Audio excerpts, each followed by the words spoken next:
For people over 65, Hawaii has the longest life expectancy in the country.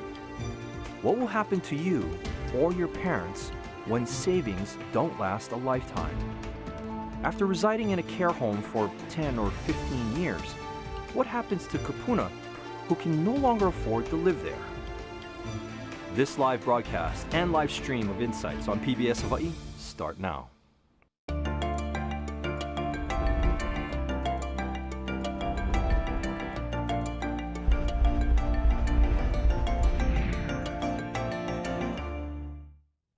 Aloha and welcome to Insights on PBS Hawaii. I'm Daryl Huff with Hawaii News Now. Have you ever worried about whether you or your parents might outlive that nest egg? On average, people in Hawaii do live longer and at some point may need assisted living or skilled nursing residential services that could run anywhere from $48,000 to $177,000 a year. And those costs are rising constantly. People who outlive their savings and need the services of a nursing home generally end up applying for Medicaid. Some say the barriers to enrollment, the eligibility requirements have become more restrictive and challenging unless families are able to make informed decisions in advance.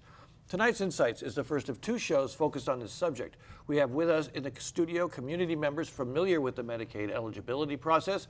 We look forward to your participation as well in tonight's show. You can email, call, or tweet your questions, and you'll find a live stream of this program at pbshawaii.org and the PBS Hawaii Facebook page. Now to our guests. Mary Liz Riley has spent the last year finding care for her mother who suffered a stroke and navigating the Medicaid eligibility process. Scott Gardner is the owner of Scott Gardner and Company. Hospitals, nursing facilities, and individuals hire his company for assistance with the Medicaid application process. Kurt Akabini serves as the vice president of Ohana Pacific Management Company, which owns and operates 5 skilled nursing communities, 2 adult day health programs, and a home health agency here in Hawaii. There's so many things that I get tired just explaining. John McDermott is the Hawaii State Long-Term Care Ombudsman. He and his staff are advocates for the health, safety, welfare, and rights of Hawaii's Kūpuna, including residents of long-term care facilities. Let me start out with you, Mary Liz. Yes. Could you tell us how you ended up in the position where you had to find nursing care for your mom? Absolutely. It was a devastating Father's Day weekend last year, and we were all out camping, got the call Mom had had an operation at Kaiser. That all went great. Went home and got a headache and fell asleep and had a stroke, massive.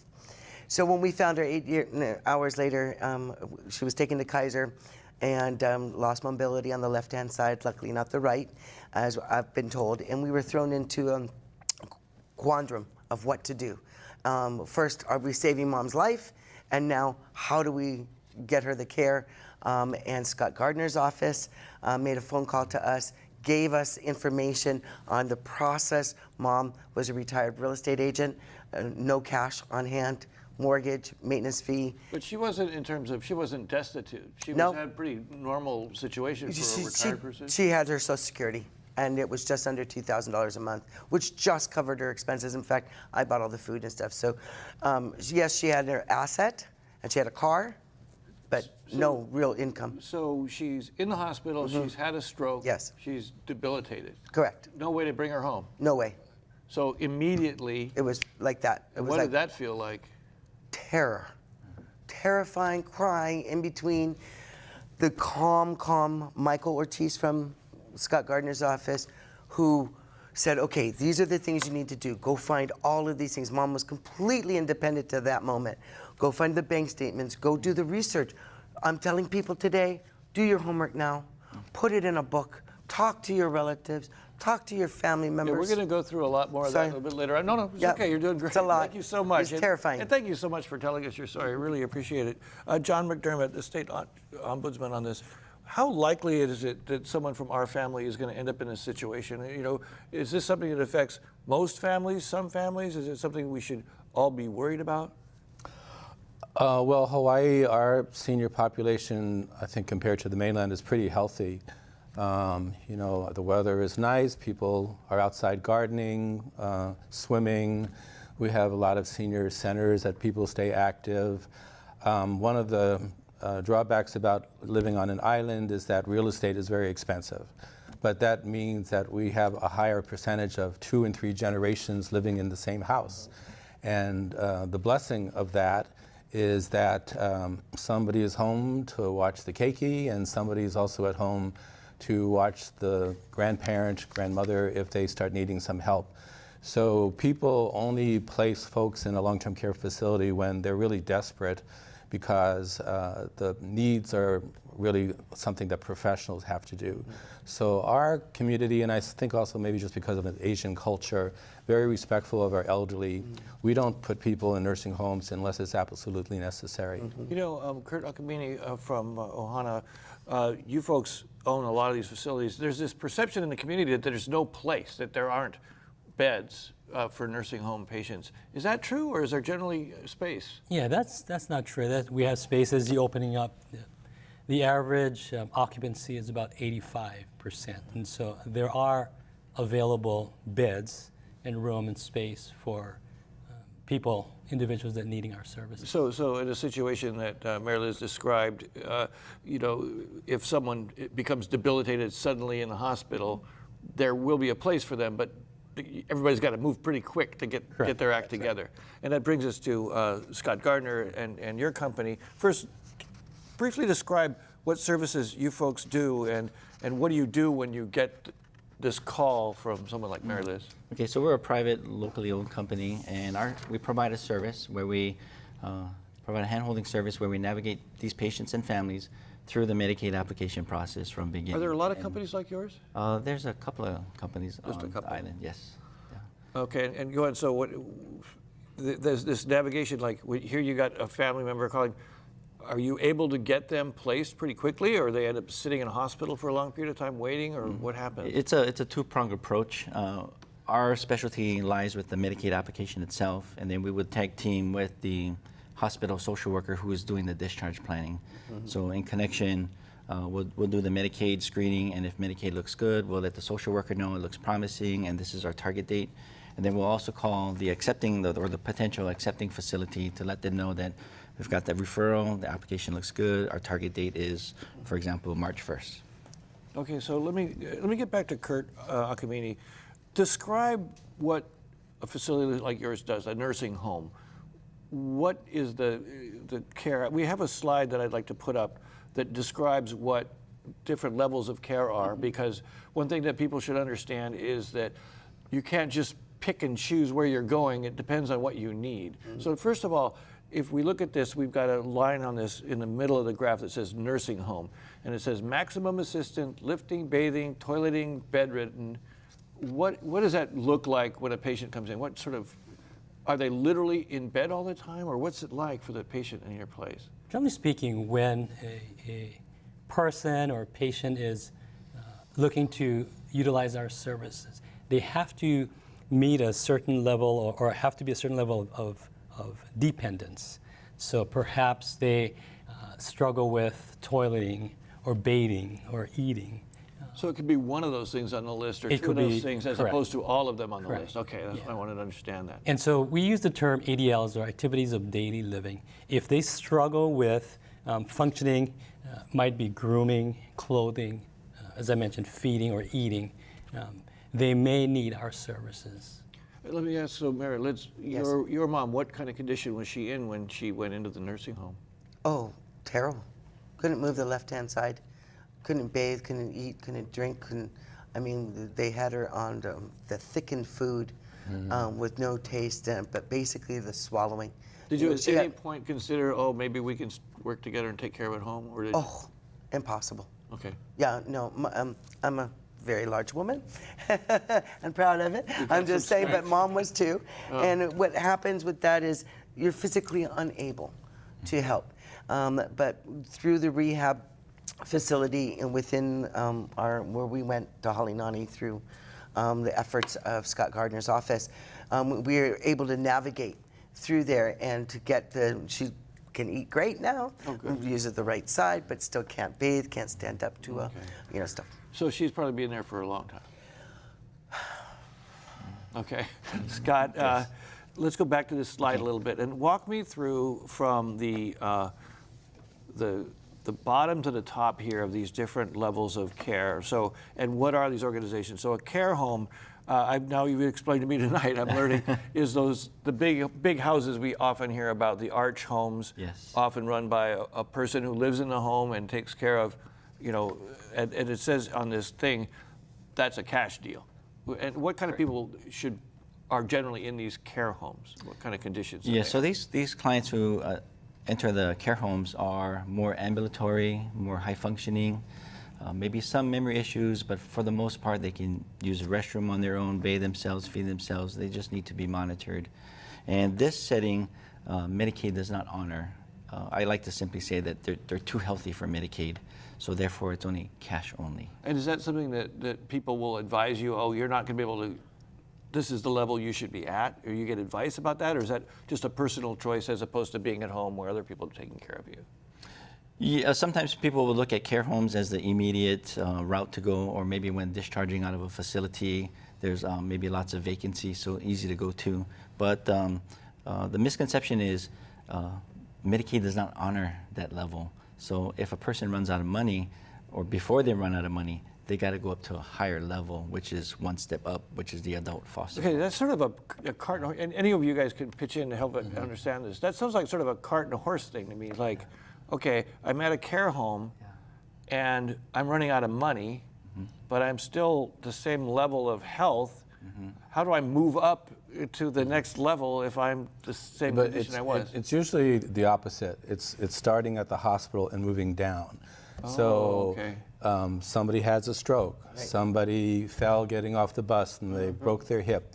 So they go to the hospital, that's acute care level. Okay, we could put up a slide for that again. Yeah, And go ahead and and describe the that. hospital, of course they don't want you staying there for too long because there's somebody in an ambulance coming down the street who needs that bed in the next 15 minutes. If you think whatever. a nursing home costs a lot, Yeah, the so hospital there's a whole in and out very quickly. So when they have you stabilized, the next level of care is skilled nursing. And so that's something done by a registered nurse. Tube feedings, insulin injections, IV antibiotics, wound dressing changes. If you don't have a nursing skill, you must have a therapy. I need physical therapy, occupational speech therapy. Because those are done by licensed professionals, Medicare will pay for that.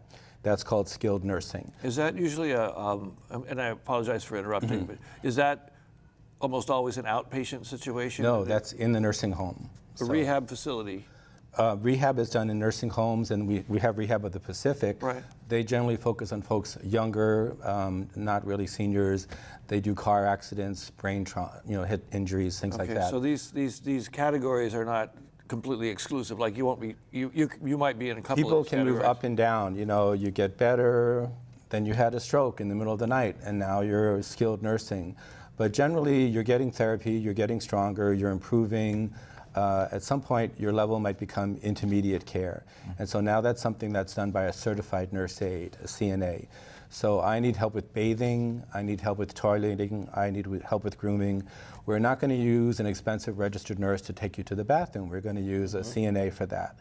So that's intermediate care. So pretty much all of our nursing homes, for the most part, are swing bed facilities. They take both SNF and ICF. But what's SNF and ICF? Skilled nursing and intermediate care nursing. Okay, so back to this graphic one more time. So now we're talking about the intermediate level. There's two institutions in the, and I hate to use the term institution, that's probably not a very popular term. And again, Kurt Akamini, this is in your guys' sweet spot. How long is someone likely to be in one of these facilities? Do people come and go fairly quickly? Is it usually months? Is it often years? Is it something that people, once you go to a nursing home, that's it, you're done? No.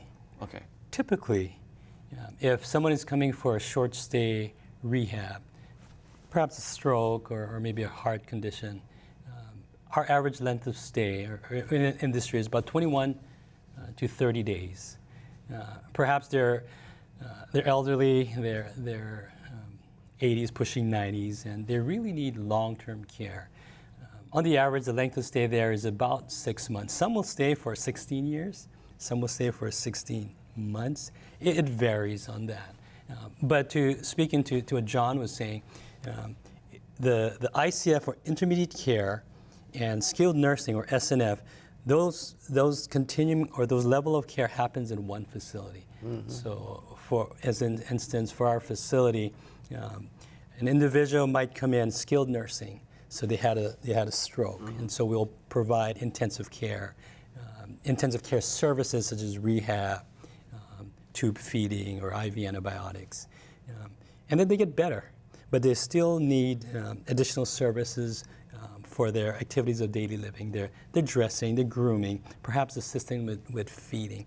And so that may not qualify in that skilled nursing payment system, and so we'll go to intermediate care. Let me ask Scott Gardner, when families are facing these kinds of questions, how do you explain these different levels of care, particularly the difference between the skilled nursing, intermediate, and even down to care home? I mean, how do you explain that?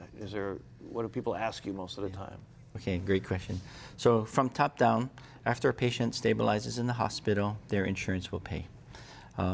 They drop down to the skilled level, and that's for the physical therapy. And the physical therapy is usually supposed to be very vigorous and ultimately to get the patient strong, get them back on their feet, to ultimately go back home and go back to independence. Now, depending on the age or the illness, they may not make significant strengths to go back home. And so if going home is not a safe discharge plan, then the facility will look at transitioning the patient either to a nursing facility or a foster home or a care home. And so depending on the person's abilities or inabilities will determine what kind of setting. So at the top is nursing home, and when we like to let them know, the families, that ICF is a big red flag in the insurance world. When a patient transitions to ICF, you'll notice that the insurance on the far right, their insurance does not cover anymore. So if they're ICF, then it's going to be private pay. So nursing home, $10,000 a month, or Medicaid. Yeah, and we're going to go more in depth into the cost issue and the Medicaid issue in just 1 minute. One area I want to cover, not quickly necessarily, but I think in Hawaii we have sort of a unique industry of these care homes and the foster care. What's it called? Community care, foster family homes. Okay, and the acronym is even scarier than the actual word. So, the foster home, are we comfortable saying that? Okay, so we'll talk a little bit. We have a graphic again about the foster family care program, and let me read some of these slides. And please, I'm going to ask you after some of these slides what the heck it means. Okay, so this is to get into a Hawaii community care foster family home. First, candidates must be receiving supplemental security income, SSI, if they are eligible. So, Scott, yes. What does that mean? So for in a foster home setting, a person will have to owe if you're single or widowed, you would have to owe your income to the care facility.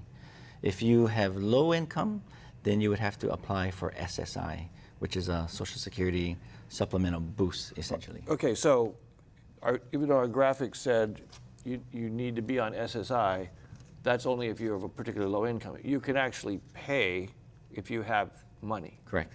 Okay. Yeah. So in easy terms, if you earn less than $1,300 a month, you can apply for SSI, and Social Security will give you that supplemental boost, so you can have that $1,300 to pay for the facility. Okay. Another slide now. If an applicant is not already receiving long-term care Medicaid, we're going to talk later about how to get to long-term care Medicaid, one must apply for assistance. Residents are limited to an annual income of $18,434, 133% of the federal poverty level in Hawaii. Now, if any of this is incorrect, let me know. Okay. And $2,000 in countable assets. Married applicants with one spouse entering a foster family home are subject to different higher limits, which allow the healthy spouse to afford to live independently. Now, there's a number of buttons on this thing. I hear Mary Liz sighing deeply. Again, so without getting too detailed, because it's complicated, when your family was actually of moderate means, it wasn't, you guys didn't walk in poor. Well, cash poor. Okay. Yeah, so there was no cash there. There's an asset, but it's also costing Was your money. mom completely retired? Yes, absolutely. So yeah. she just had No Social income Security. except Social Security. Okay. And were these asset issues an issue for her? Was At she first, able- we didn't know all the regulations, so we had to keep finding information. And you get a what is it called? Life insurance. What? She has life insurance? You better find these things out, you know, and it can't be this much. And there's all these rules and regulations, and it can be term life, but if it's whole life, you have to cash it out. What? You know, bank accounts, how much money do you have in there? Luckily, some of them were $25. And just to be clear, the requirements that we're talking about here for the family care, foster family home, are basically the same to get into the other intermediate care levels, like nursing home, like a nursing home, or intermediate care facilities. So when we talk about this, these are the Medicaid eligibility process. Scott, do you want to contribute to that? Okay, yes, so Medicaid is a real tricky process, and there's essentially two types of Medicaid. You have community Medicaid versus facility Medicaid.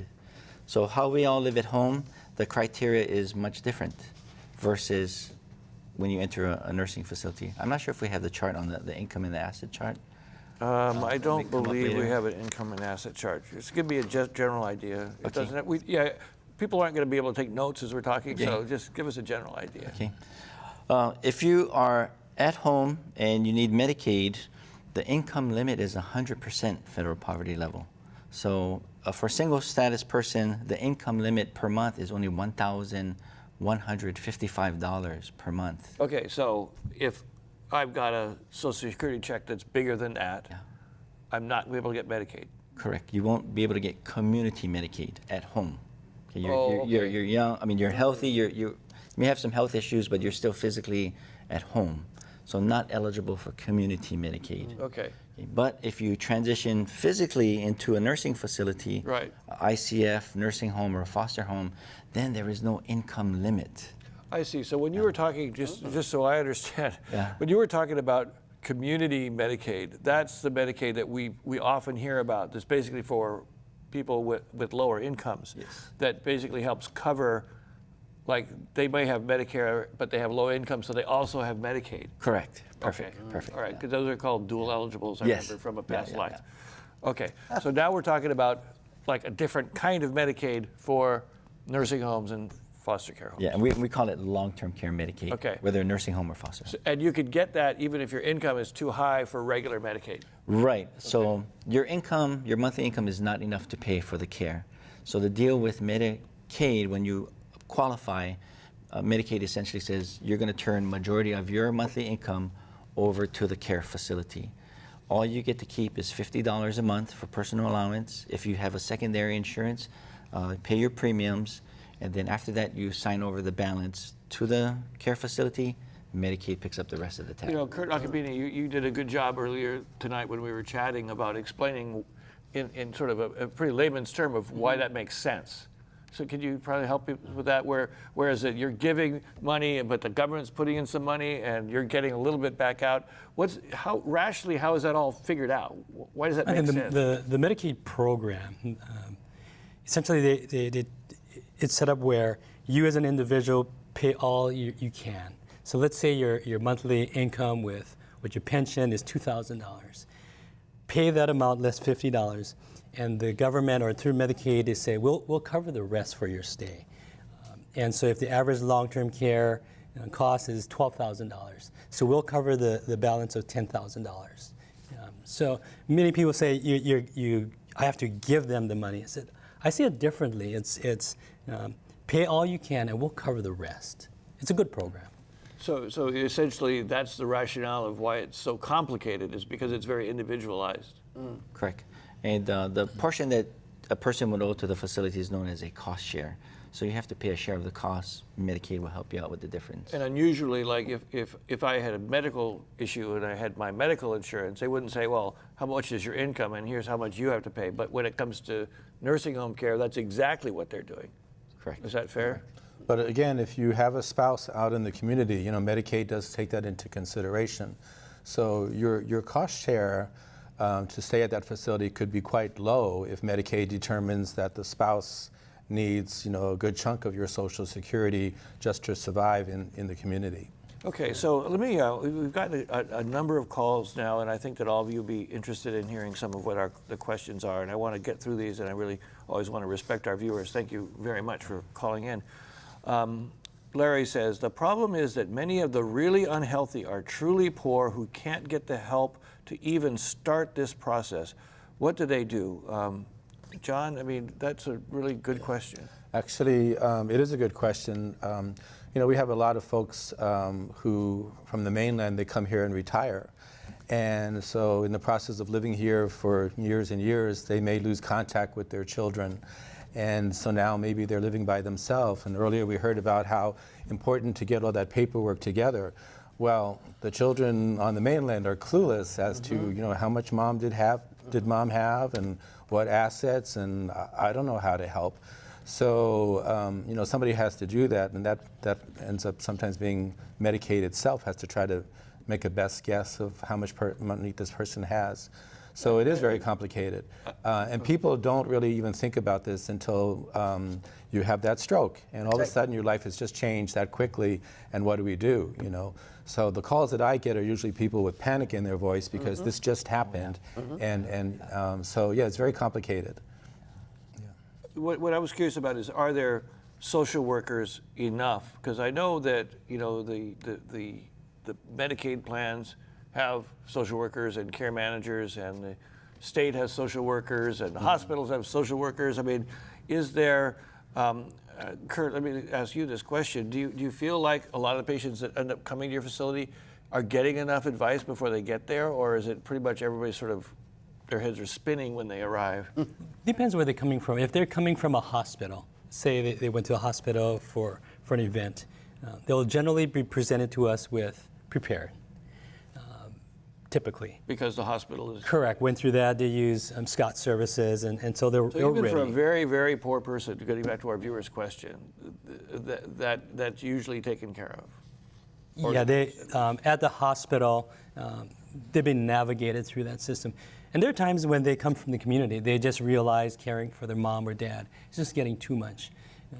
They tend to be less prepared. And so if they give us a call, our business office social worker would work with them and spend a lot of time understanding where they're at, what their needs are, and try to navigate them to the appropriate setting. Many times they present to us and realize, you know, you can use their community Medicaid to get home and community-based services or adult day health services.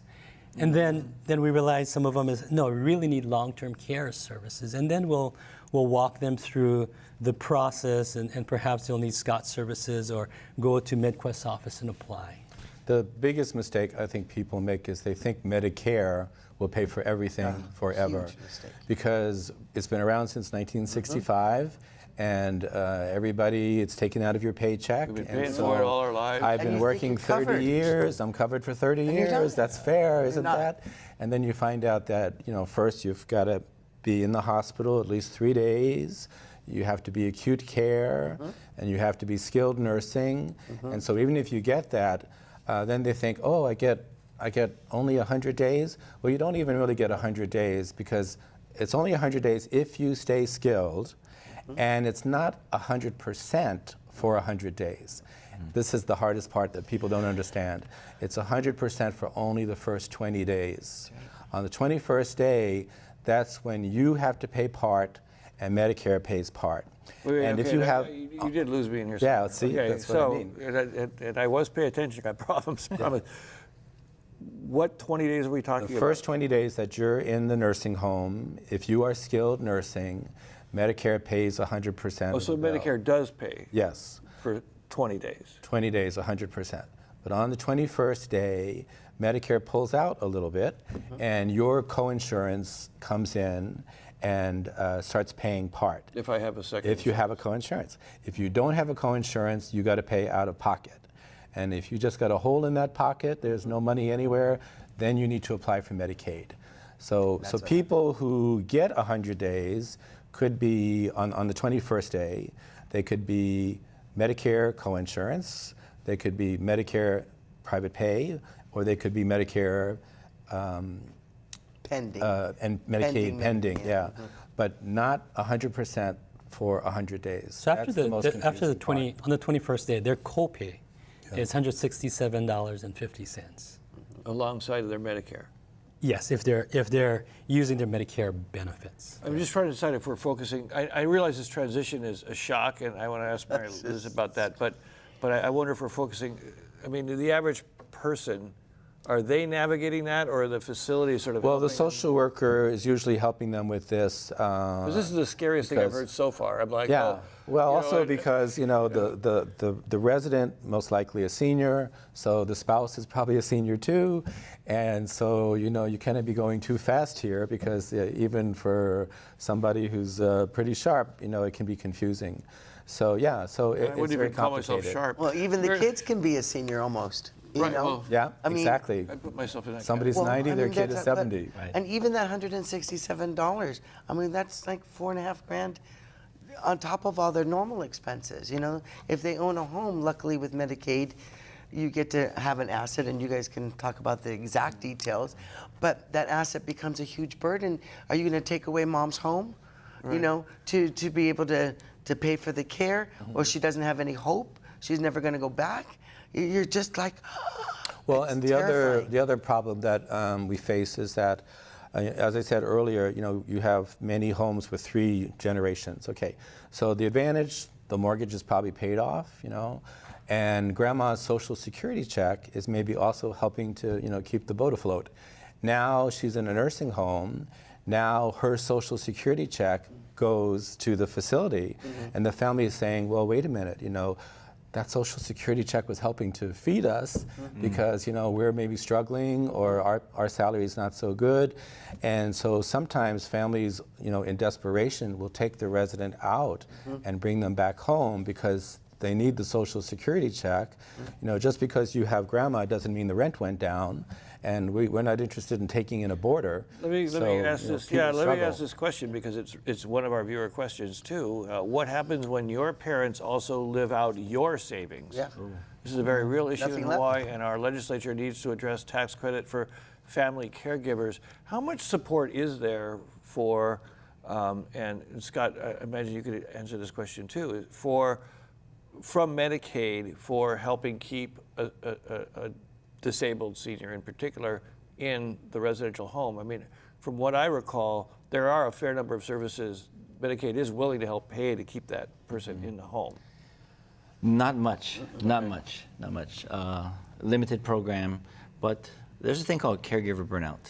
And relatives, no matter how obligated you feel, you're gonna come to that breaking point, whether it's emotionally overwhelming or physically overwhelming, you hurt your back, you can't do it anymore, or financial, people living longer, outliving their money. Now the children gotta chip in, there's just gonna be that breaking point where, stop, we need Medicaid and we need facility care.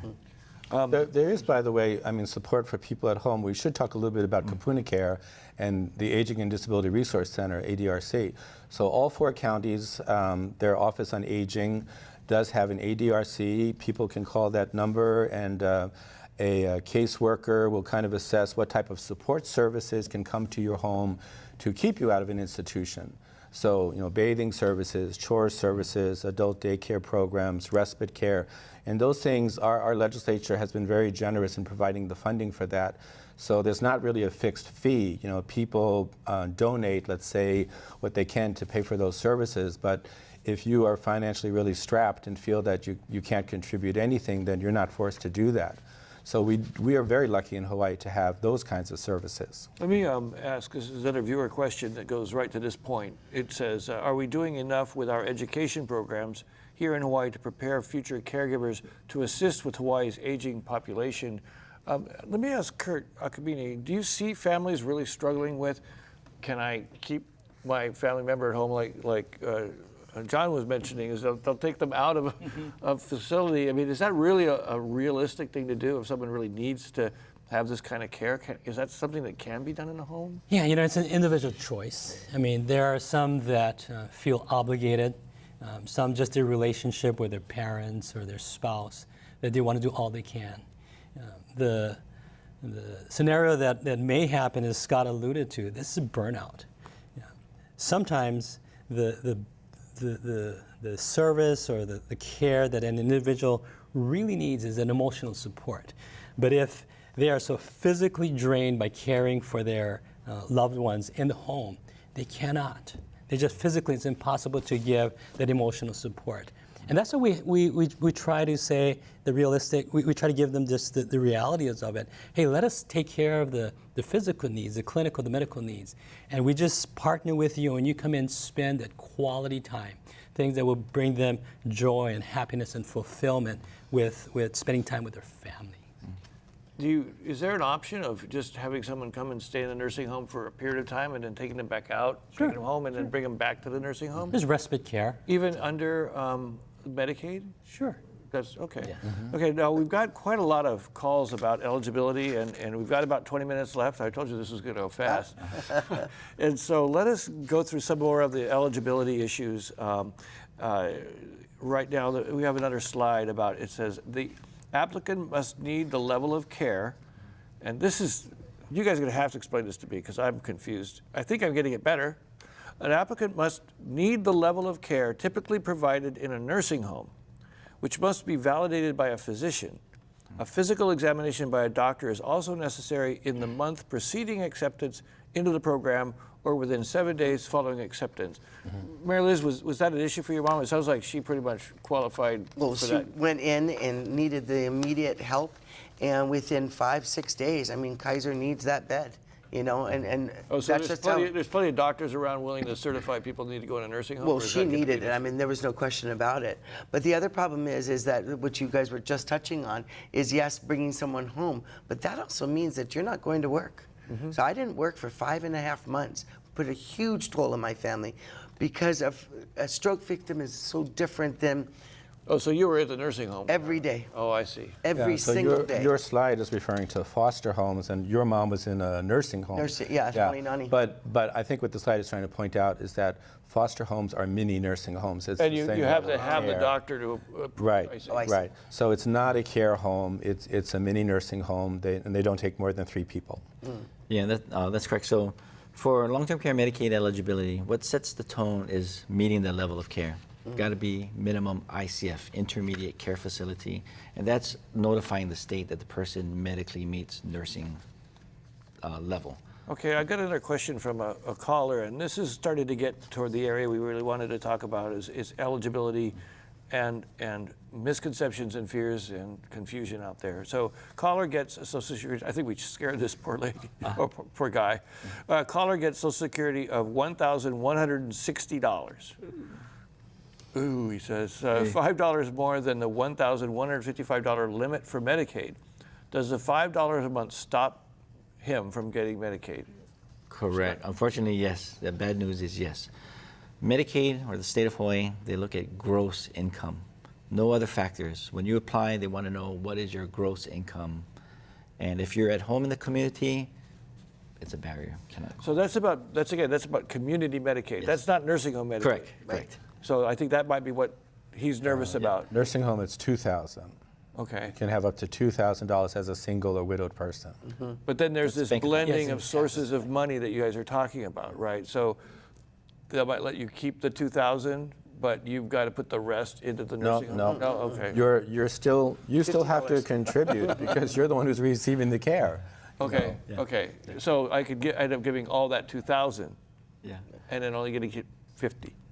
Right. But earlier you had said and Medicaid makes up the difference, and that's not totally true, right? They don't pay the full amount. So when you hear $15,000 a month, okay, that's if somebody was private pay in a nursing home. The vast majority of folks are not private pay. They're on Medicaid. So the private pay folks that can afford to do that kind of balance off the financial loss of taking in Medicaid folks.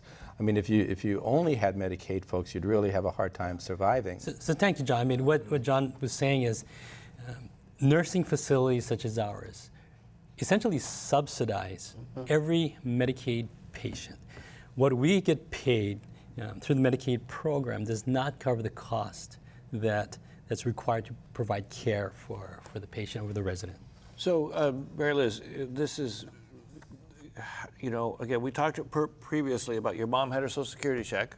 She had a condo. Yeah, and but- be careful about the condo and the maintenance fee, because I think Yeah. that might confuse people. But technically, how did you get into Medicaid? is my Okay, so question. technically, my understanding is, and correct me if I'm wrong, but you can have an asset of a home. They're not going to take away your home or your car. And there's a limit. I think in Hawaii it's 800,000 because it's so high here. However, you have all these debts on it, but it cannot be in a trust. And we teach all our Kūpuna, put everything in the trust so you keep it away from probate.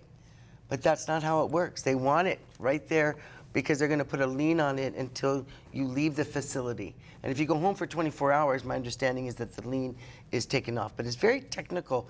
Yeah, And you can't pay a mortgage. You can't pay your maintenance fee. yeah, so this is something that's very important to people, is the relationship of their home to Medicaid, and I think it's something we really need to focus on a little bit. Scott, okay, so, I think a lot of people in Hawaii end up being retired but still paying a mortgage on their home. That's it. Okay, so what is that circumstance? How does that work out for Medicaid eligibility? Okay, for one, Assuming that let's assume just for a moment Okay. that there's a person and a spouse living in the home. okay. So in a married situation, well, Medicaid, on the beginning, allows a family to have one home. It's exempt as long as it's their primary residence. In a married situation, there is no equity limit. Okay. Person. So $1 million house Yes. paid for, or $1 million house with a $300,000 mortgage on it, right? $700,000 in equity. Spouse is at home, that's fine. We're not going to take your house, and we're not going to lien your house? Correct, that's correct. In a married situation, no equity limit. Medicaid will not place a lien on that property as long as the healthy spouse is at home. And the kicker is your property cannot be in a trust. Yeah, that's huge. Revocable or irrevocable cannot be in a trust. So this whole thing we've always heard about trust, I mean, I came in with this misconception that, we got to make sure we put stuff in a trust so they won't take our house when we need Medicaid. Yes. John, what's wrong with that assumption? Well, you're going to have to pay that same attorney to take it out of the trust. But I had to. if you want to apply Really? for Medicaid. Oh, yeah. Yeah. So your mom's house was in trust No, before this? it was called a transfer upon deed, Death deed. Yeah, so I'm in real estate, and I didn't even know that. But basically, it's a technical term where you put it in, and it goes and it's recorded, and it says, upon the passing of your loved one, it automatically goes to whoever that person chose. So you keep it out of probate. That's what we've been taught. Well, it might keep it But- on probate. But you're not Medicaid. allowed. So we had to go back in and take it out because we didn't know any better. Before our interview, we didn't do anything wrong. We thought we were doing the right thing. But thank God for your company who helped us say, and go revoke it. This reminds me of qualifying for a home loan Yeah. in a way, in the reverse. This is how you. Yeah. So Ooh. Scott, talk about that. How often does that happen? That you have people, have people that think they've done everything right, and they've almost daily. Yeah. Daily. Yeah. So trust is a good thing, avoids probate, but Medicaid and trust, oil and water, does not mix.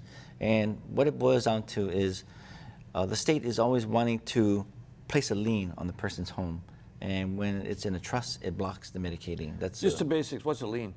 a lien is, what that means is however much Medicaid dollars is spent on your care, later on down the road when the home is sold, the state of Hawaii wants to be reimbursed.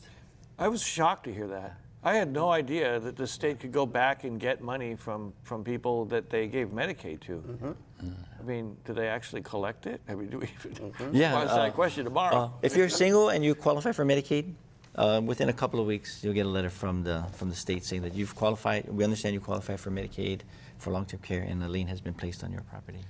Kurt, a question from a viewer, and I think you did cover this, but let me just ask this question to make sure, because people are scared and freaking out just by this conversation. Does the Medicaid cover the real cost of being in a care home if a care home or nursing home is $15,000 a month? Medicaid would pay up to 13, but I mean, if you've got Great Medicaid, question. are you Yeah, based on gonna our be covered? conversation. Yeah, if someone has long-term care Medicaid, they're qualified, and that's their payment source in our facility. They will pay all of their income, which is their share of the cost, their Social Security, pension, retirement, whatever they have, and Medicaid would pay the rest. They do not have to pay for anything. So even though a facility might not cover our cost, we won't charge them anything. So once they're in Medicaid, they take care of their share of the cost and they're good. There's no additional cost. Another question that goes to you, Kurt. Which facilities will accept Medicaid when Medicare runs out? This is often the case. We talked about Medicare running out, but it's more about the process of getting you into that There's skilled only facility. one nursing home that doesn't take Medicaid. Haliho Aloha is strictly private pay, but otherwise the rest of them all take Medicaid. What about these facilities that I hear about where you basically pay, you go in healthy, but you pay them a ton of money, like $500,000 or $800,000, and they say, you're with us for the rest of your life. I mean, is that a totally different business model? Does Medicaid kick in? Yeah, that's not a nursing home, so that's assisted living. Okay. And so the one that you're talking about, my understanding is that they do that because they say that if you end up running out of money, but you're still alive, we will continue taking care of you for free. So you'll never have to apply for Medicaid, and we'll never have to deal with Medicaid. And so there's kind of this lifetime commitment that they will continue providing care. But it's called assisted living. It doesn't get to the nursing home, the intermediate level of care. Assisted living and nursing homes are totally different levels of care. So, but if you've made a deal with this person that you're never going to have to worry about this, right. What happens if you do hit the intermediate level of care and they can't take care of you? There are communities here that, several, that have assisted living, and within that Campus, community and then campus, they also have skilled nursing. That's part of what you offer, going to be offering or are offering at the old St. Francis campus? The villas, which the former St. Francis Hospital, we only offer short stay. So if somebody's coming in for a short stay rehab, post-stroke or an accident and knee surgery, we'll provide rehabilitation service, but it's not a long-term care. Okay, so it's different from what we're speaking about. Back to that question then. So I pay a ton of money to somebody and they say they're going to take care of me forever, but then what happens when I do need to get to that intermediate level? Well, Arcadia, 15 Craigside, they're sister facilities, and so in addition to having independent living floor, they also have an assisted living part and they have a nursing home part. And so when you come into that facility, generally you're coming in independent, and so you've already put that money down up front. And so if you end up needing, your level of care changes and you go to a different floor, my understanding is that they would continue providing care. You wanted to say something? If for some odd reason that facility cannot take you and you transition out to a nursing facility, ICF, then we would try to apply for Medicaid, but it would be asset tested. Okay, no income test, just asset tested. So if you're single, the asset limit is $2,000. Now we would have to trace back to the care facility. Does that person have any kind of credit that they can get back? So their bank accounts plus any kind of credit added together cannot be more than $2,000. Okay, let me roll back because I want to make sure that we cover this thing about the house. Okay. So they'll put a lien on your house. If you're single. If you're single and there's nobody in there, what are the circumstances under which they won't lien your house? Right now, in the foster home setting, because it's a lower payment rate, we're seeing that Medicaid is not placing liens on folks who enter a foster home. Really? Okay, so that's one significant Could difference change. between it. Could change. Okay, Yeah. that's now. Yeah, but a nursing facility, much higher level, higher cost. So. And if I'm single and I've got a home that's free and clear, does that lien bother me? Does it hurt me? Is there any harm done? Usually, if you're wanting to pass it on to your family, but sometimes the families are doing well. They have their own homes. They don't need your home. They're maybe much older to take care of your home. So maybe they might say. And maybe you would "Just say, sell it." okay, I don't have a problem with this because now it's not gonna drag my kids into this thing. No, but it's going to go to probate. So the state's going to take control of it, and they're going to assign you a lawyer, and they're going to take, I don't know, average a year, where your loved ones don't get that home right. But you can have another arrangement that helps you avoid probate, right? Or is there not? Not now. Really? The method that her family had was the transfer on death deed. Yeah, but they won't allow it. So it's considered a trust. So in layman's terms, if you make arrangements to avoid probate, you could end up being shut out of Medicaid. That's correct. That's a real Hobson's choice, isn't That's it? why I'm here. Am I getting that right? I mean, is that a simple way of looking at this? Because, I mean, if you have a will, you can avoid probate too, right? No? Oh, man, I got to start studying this stuff. But, you know, my confusion was with the transfer upon death deed. I thought was okay because mom still owns it. It hasn't gone into a trust, right? It's only upon passing that the kids get it. Why is that considered a trust? Because it's not. It's physically not a trust. You know, so are a lot of people getting bad advice out there from people who say they know what they're doing? I mean, let me ask this of Kurt. Do you run into people who come in?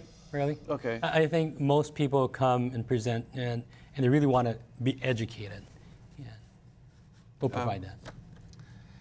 I think from what we've experienced working with the families and working with their attorneys and working with the state, sometimes the rules are not clear, and so they get misinterpreted, and so people apply and then they hit the roadblock. A good reminder from a viewer, it's important at least to have a durable power of attorney so that people Yes. can help you with this process, right? Everybody. Yes. Oh yeah, hallelujah. Okay. You know, Well, that's a problem because you have lots of friends who all of a sudden show up and wanting to get involved, and you've because got of $1 million house. yeah, and because of confidentiality and facilities are much better about you know, monitoring this. I mean, the old days you could call up a facility and just ask, you know, oh, is John McDermott there? Oh yeah, he's on the 4th floor. Click, you know, that's all they wanted to know because now they know the house is empty, you know, or something like that. Oh, I see. So now facilities are much more cautious about, you know, are you listed? If you're not listed on the contact sheet, we don't tell you anything because we don't know if you have an ulterior motive. We don't know if you really are a relative, you have any kind of legal standing. So we're much more cautious about that. Okay, let me ask, we've got about only 2 or 3 more minutes left. Is it getting more difficult now to get through this Medicaid system, or is it easier? I mean, things are changing, it seems like, all the time, Scott. Yes, I would say so. It's getting harder? Yeah, years ago, maybe the application was maybe 10 pages thick. Today, for long-term care, anywhere between 25 and 30 pages thick. 3 months. And besides being destitute, there's more factors to it. I mean, going back to, do you own property? Do you own a trust? The look-back period of 5 years, have you given away any assets in the last 5 years? Can the patient sign the application? If patient cannot sign, is there a power of attorney in place? If no more power of attorney, So guardian? that look-back thing is interesting to me. So this idea that, okay, so like let's say I've got a 401k that's sitting there and I'm getting sick and I know I'm going to head into something.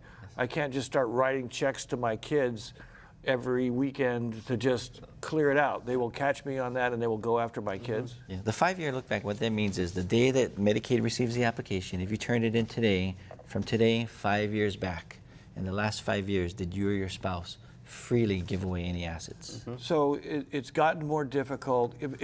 We will have a whole other show on this next week. I'll remind the viewers about that again shortly, but what is the best advice you could give to what people should do if they're, you know, healthy, able-bodied, looking ahead, got elderly parents? Is there anything you can do prior to being on the verge of this decision? Get power of attorney in place ASAP. If you have a trust, go back to your estate planning attorney, get it reviewed. Is it Medicaid compliant, or is there any adjustments that need to be made? The state right now, they're always in the stance of always looking for assets. So besides looking at your bank accounts, 401k, life insurance, if you have a trust, they're going to look in the trust, and they're going to dig deep, and they're going to look for all the amendments. And then if it references other trusts, they want to know what all the trusts contain. And this is a state eligibility worker that's dealing with you? Yes. And what kind of attitude do they tend to have, John? Well, I don't work with them. Oh, you don't? But I was thinking of your earlier question about what you can do, and I mean, most people want to age in their own place, and so is your home accessible? You know, do you have the grab bars in the shower? You know, are you living on the side of the hill in Palolo with 30 steps that you got to climb up? And you're not going to be able to do that when you're 80 years old or 90 years old. Or I won't be able to do it when I'm 80 years old. Let me, last question, only 1 minute. Mary Liz, how's your mom? So much better. I'm there every day. She's got her The best thing we did was get her a new wheelchair so that the pain is gone. Pain management is crucial. If you can get the pain gone, you can start improvement. I just say to families, please get your affairs in order. Find out where everything is. Talk to your parents. Even if they're 100% independent. And they don't want to talk about it. You got to. And you got to write it down. That's right. I agree. And love them. You got to love your whole life to be loved later in life. Yeah, I can imagine the shock that this must put families through. It's just unimaginable. I mean, I'm somewhat optimistic hearing all of what you say. It sounds like there are people there who will help. I mean, so ask for help. Don't be ashamed. Don't try and do it all yourself. Right. Ask for help, and don't worry so much about hiding your assets because it's not going to help you. Tell the truth. Okay. All right. So thank you very much, and mahalo for all of you for joining us tonight. We'd like to thank our guests, Mary Liz Riley, the daughter who took on the challenge and pursued her mother's Medicaid eligibility. Congratulations. Thank you. Kurt Akamiti from Oahu Pacific Management Company, Scott Gardner of Scott Gardner and Company, and John McNerbit, the Hawaii State Long-Term Care Ombudsman. Next week, we will continue this conversation. As our population continues to get older, will acceptance into Medicaid become even more challenging? How should families plan? A representative from the state's Medicaid division will be here. John McDermott will be back, and we'll have a trust attorney who will answer questions about trusts. And we are holding a seat, hoping someone from the Attorney General's staff will join us. More important information next week right here. I'm Daryl Huff for Insights on PBS Hawaii. Ahui ho.